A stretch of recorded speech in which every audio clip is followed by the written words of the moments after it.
জয় মহাপ্রভুর জয়।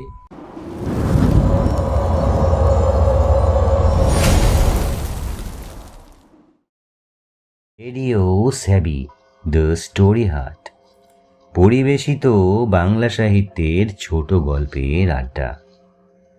বাংলা সাহিত্যের রোমাঞ্চকর কিছু গল্প দিয়ে সাজানো আমাদের এই আড্ডায় আপনারা পাবেন রহস্য, রোমাঞ্চ, ভৌতিক, অলৌকিক, মজা ও ভালোবাসার গল্প। আমাদের এই গল্পগুলো পুরোটাই মোবাইল ফোনে তৈরি করার জন্য কিছু ভুল ত্রুটি রয়েই যায়। অনুগ্রহ করে এই ত্রুটি মার্জনা করে গল্প শোনার আনন্দ উপভোগ করবেন। আর যদি ভালো লাগে তো লাইক, শেয়ার, সাবস্ক্রাইব করে আমাদের উৎসাহিত করতেও ভুলবেন না যেন।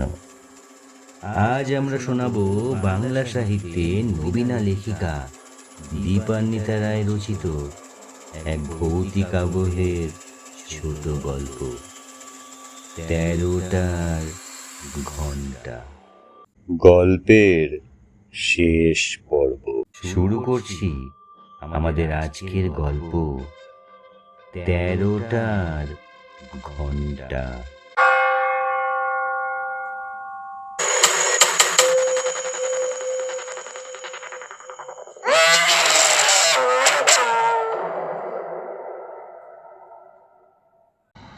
পৈতৃক বাড়ি বিক্রির উদ্দেশ্যে দেবল বহুদিন বাদে তার গ্রামের বাড়িতে পা রাখল।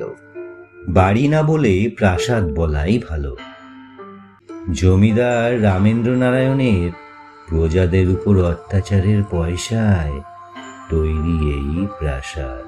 ফাটকের গেট খুলতে খুলতে বাড়ির পুরনো চাকর নগেনদা দেবলকে দেখে চমকে উঠল।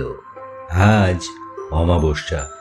কুসংস্কারহীন দেবল আজ এখানে থেকে বাড়ি বিক্রির ব্যাপারটা পাকা করে যেতে চায়। তাই সে বাড়ির ভেতর প্রবেশ করে। বৈঠকখানায় জমিদার রামেন্দ্র নারায়ণের একটা পোর্ট্রেটের উপর দেবলের চোখ পড়ে। চোখ পড়তেই চমকে ওঠে দেবল। চারিদিকে মলিনতার মধ্যেও ছবিদার চোখ দুটো যেন অন্ধকারেও জ্বলছে। ছবির দিক থেকে দেবল সরে যেতেই ঘরের কোনায় রাখা গ্র্যান্ডফাদার ক্লকটায় ঢং করে ঘন্টা বাজল। চমকে উঠল নগেনদা। উদ্বিগ্ন স্বরে বলল, সে আগেই জানতো আজই সেই অভিশপ্ত দিন।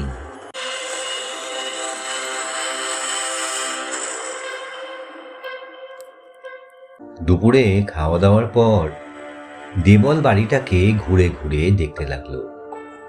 বাড়ির পেছন দিকে একটা চালা ঘর দেখে দেবল নগেনদাকে জিজ্ঞেস করতে নগেনদা বলল, ওটা হাসেম ফকিরের মাজার। বিশেষ বন্ধুত্বের কারণে হাসেম ফকিরকে দেবলের পিতামহ ওই জমিটা থাকার জন্য দান করেছিলেন। গ্রামের লোকেরা হাসেম ফকিরকে খুব ভক্তি শ্রদ্ধা করে। তারা প্রত্যেক দিন এখনো আসে আর মোমবাতি জ্বালিয়ে যায়। শুয়ে পড়ার আগে নগেনদা দেবলকে বলে, সে না ডাকলে দেবল যাতে দরজা না খোলে। সে আরো বলে, এই অশুভ দিনে এখন 13টার ঘন্টা না বাজলেই ভালো।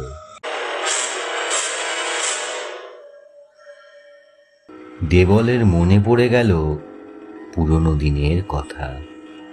জমিদার রামেন্দ্র নারায়ণের অত্যাচারের কাহিনী। ঘড়ি মেরামতিতে দক্ষ রামেন্দ্র নারায়ণ ঘড়িতে 12টা বাজার সময় 13 বার ঘন্টা বাজানোর আয়োজন করলেন। 13টার ঘন্টা শুনে জমিদারের লাঠিয়ালরা ঝাঁপিয়ে পড়বে প্রজাদের উপর। জোয়ান, মদ্য, বুড়ো, বাচ্চা কাউকে রেয়াত করা হবে না।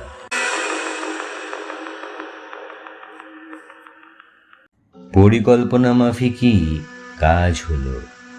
পুড়ে খাঁক হয়ে গেল চাষিদের পাড়া। কিন্তু কিন্তু কোনো বিচার হলো না। সবকিছুই আবার আগের মতন চলতে লাগলো। কিন্তু সেই গ্র্যান্ডফাদার ক্লক বন্ধ হয়ে গেল। তাতে আর ঘন্টাও পড়ে না, কাঁটাও নড়ে না।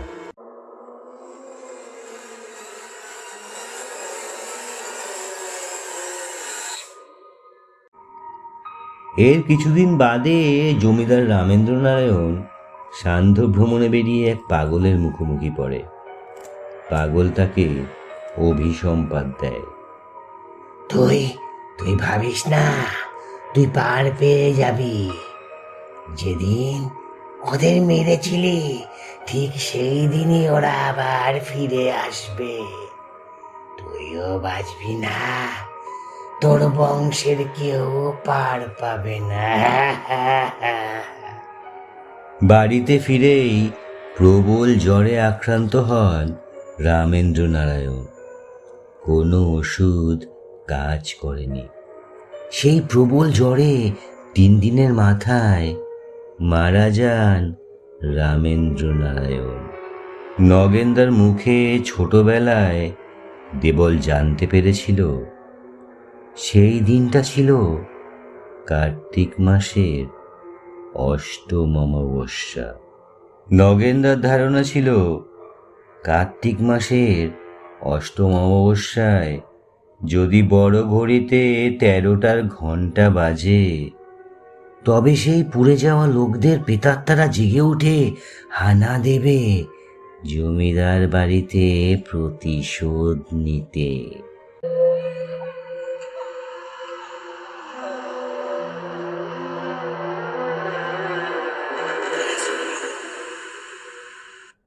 গুগল সার্চ করে দেবল জানতে পারল সেই দিনটাও কার্তিক মাসের অষ্টম অমাবস্যা। দেবলের শীত দ্বারাবে একটা ঠান্ডা স্রোত বয়ে গেল। নিভু নিভু আলোটা না নিভিয়ে দেবল বালিশে মাথা রাখতেই আলোটা দুবার দপদপ করে নিভে গেল। চারিদিকে নিশ্ছিদ্র অন্ধকার। দেবল প্রাণপণে ঘুমানোর চেষ্টা করল। প্রবল অস্বস্তির সঙ্গে দেবলের ঘুম ভেঙে গেল। মনে হলো জমিদার বাড়ি যেন প্রাণ ফিরে পেয়েছে। চারিদিকে গুনগুন ফিসফাস, লাঠি সড়কির ঠোকাঠুকির আওয়াজ। হঠাৎ সদর দরজা খুলে কারা যেন নিঃশব্দে বেরিয়ে গেল।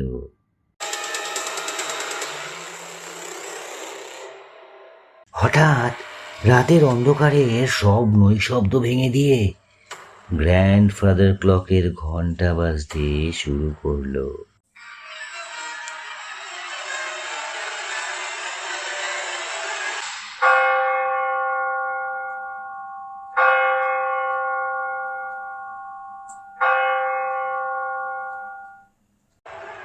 এক, দুই, তিন গুনছে দেবল।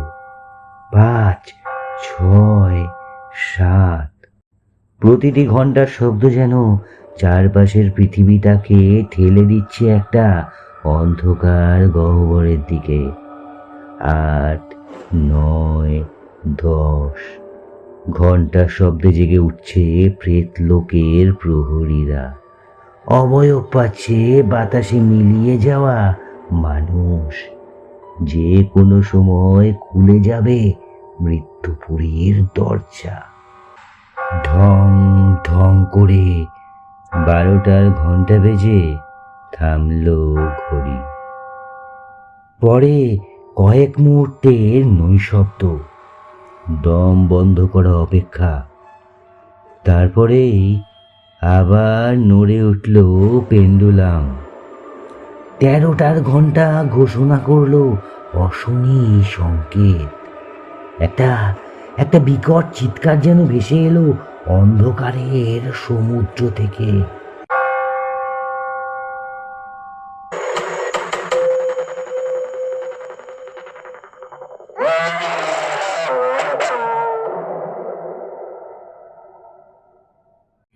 আতঙ্কে বিছানায় উঠে বসলো দেবল। সব জানলা বন্ধ, কিন্তু তবু সে স্পষ্ট দেখতে পেল আগুনের লেলিহান শিখা ঘিরে ফেলেছে অনেকগুলো বাড়িকে। দাউ দাউ করে জ্বলছে খড়ের চাল। প্রাণপণে ছুটে পালাতে গিয়ে ছিটকে পড়ছে মানুষ, আর্তনাদ করতে করতে লুটিয়ে পড়ছে মাটিতে। এসবই দেবলের জানা। কিন্তু এ কি দেবলের দৃষ্টির সামনেই আর্তনাদ করতে করতে হঠাৎ আবার উঠে দাঁড়াতে লাগলো মানুষগুলো। তাদের গোটা গায়ে আগুন। একদল জ্বলন্ত মানুষ ছুটে আসছে।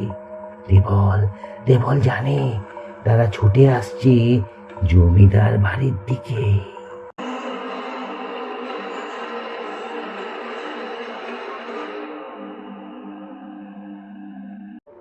বহু যুগ আগে ঘটে যাওয়া অন্যায়ের প্রতিশোধ নিতেই ছুটে আসছে মানুষগুলো। জমিদার রামেন্দ্র নারায়ণ চৌধুরীর উপর প্রতিশোধ নেবে তারা। দেবলের শরীরেও বইছে সেই বংশেরই রক্ত, তাই রেহাই নেই তারও। এখনই পালাতে হবে তাকে, কিন্তু কোথায়? আতঙ্কে হাত পা ঠান্ডা হয়ে গেছে দেবলের। মাথা কাজ করছে না। দরজায় টক টক শব্দ। নগেনদার গলা। দৌড়ে গিয়ে দরজা খোলে দেবল। আতঙ্কে দু চোখ বিস্ফারিত নগেনদার। ওরা আসছে, এসে যাবে এখনই। পালাও তুমি, তোমাকে ছাড়বে না ওরা। দেবলের হাত ধরে টানছে নগেনদা। ছুটে সিঁড়ি দিয়ে নামে দুজনে। জ্বলন্ত মানুষগুলো পৌঁছে গেছে গেটের কাছে। গেট ধরে ঝাঁকুনি দিচ্ছিল সবাই মিলে। যে কোনো মুহূর্তে ভেঙে যাবে ঝুরঝুরে ফটক। দেবলকে সঙ্গে নিয়ে নগেনদা ছুটছিল বাড়ির পিছন দিকে। গেট ভেঙে পড়ার শব্দ। স্রোতের মতন ঢুকে আসছে জ্বলন্ত মানুষের দল। দেবলকেও দেখতে পেয়ে গেছে তারা। ছুটে আসছে এদিকেই। পিছিয়ে গেছে নগেনদা, হাঁপিয়ে গেছে। পালাও, মাজারে যাও, হাসেম ফকিরের কাছে। কোনো রকমে কথা বলেই হুমড়ি খেয়ে পড়ে গেল নগেনদা। পাগলের মতন ছুটছে দেবল। লোকগুলো কাছে এসে গেছে। যে কোনো সময় ধরে ফেলবে তাকে। তারার আলোয় মাজারের খড়ের চালাটা দেখতে পেয়ে প্রাণপণে ছুটে ভিতরে ঢুকে কোনো রকমে বেদিটা আঁকড়ে লুটিয়ে পড়ল দেবল। জ্ঞান হারিয়ে যাওয়ার আগে এক মুহূর্তের জন্য শুধু দেখতে পেল দুহাত উপরে তুলে তার শরীরটাকে আড়াল করে এসে দাঁড়িয়েছেন এক ফকির। তাকে দেখেই থমকে গেছে জ্বলন্ত মানুষের দলটা।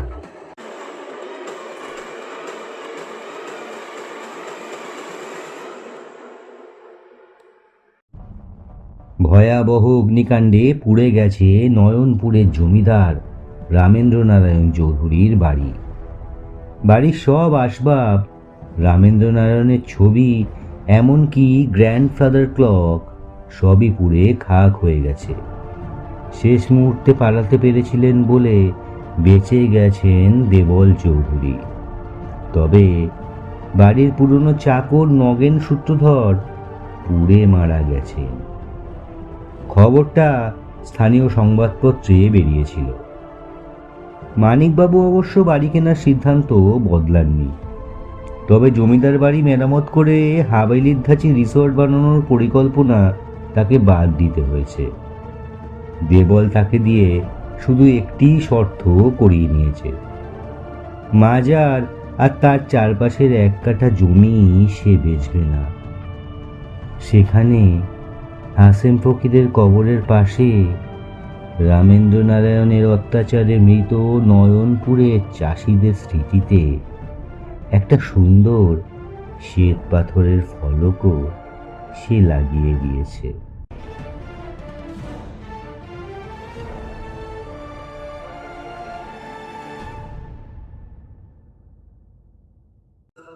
শেষ করছি আমাদের গল্পের অন্তিম পর্ব। এমনই রোমাঞ্চকর আরও গল্প শুনতে সঙ্গে থাকুন আগামী ভৌতিক শনিবারে। শুনতে থাকুন, সঙ্গে থাকুন রেডিও স্যাভি।